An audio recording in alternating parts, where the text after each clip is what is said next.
and at the same time, I think now, with the way we wanted to build this team, I think it's important to trust and a commitment, responsibility, and they are now with a better culture and ready to execute the tasks by themselves. And it's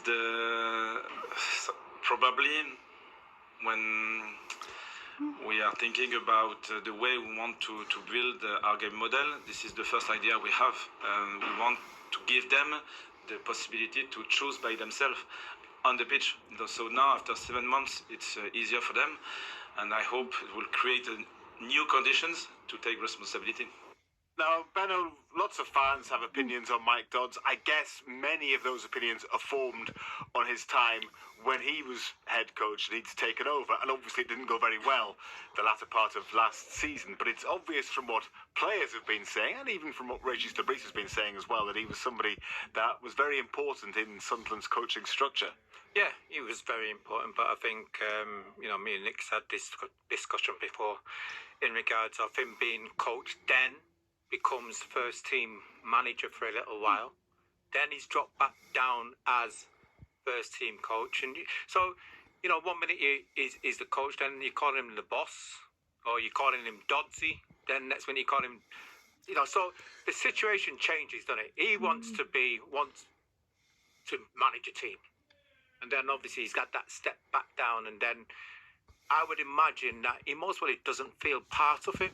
Yeah. Because as time goes on, I think Régis Lebris will be taking a lot more hold on the squad and the team and making decisions and not really, shall we say, relating to Dodgy in regards of decision making. Yeah, I mean, it's a bit of a risk for him because to be a head coach somewhere, obviously if things don't go well, you're the person that ends up losing your job. So he was in a pretty safe job at Sunderland and presumably enjoyed it as well, but when you're the top man, he could end up being out of a job in 6 months. It's an interesting one because he clearly loves it at Sunderland. I mean, he's very, very close to the players. We know that. He loves living in Sunderland. He loves the area. He actually, he's really embraced living here, working at Sunderland.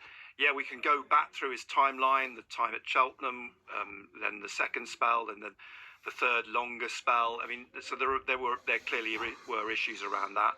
But when I saw him leaving on Monday night at the Riverside, it was clearly a very difficult. It was an emotional departure for Mike Dodds. I think he was, very much torn about whether to take that decision to go. But he is going to a team that's winning. He's going to a winning team at the minute. It's a team on the up. It's a team that will suit his style of coaching. It's not as if he's going to say someone like Carlisle United, who are 5 points adrift at the bottom of League Two. And Mike Williamson now has found out what a tough life it can be. So he's gone. His departure is a positive one in that sense.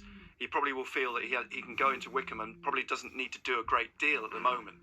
The challenge for him will be if they go up, what happens in the Championship, because we know in the past, Wycombe have been there. It's Indeed one of those clubs that struggle to survive because of the size of them, but I think they've probably got a bit more money behind them now with the new owners.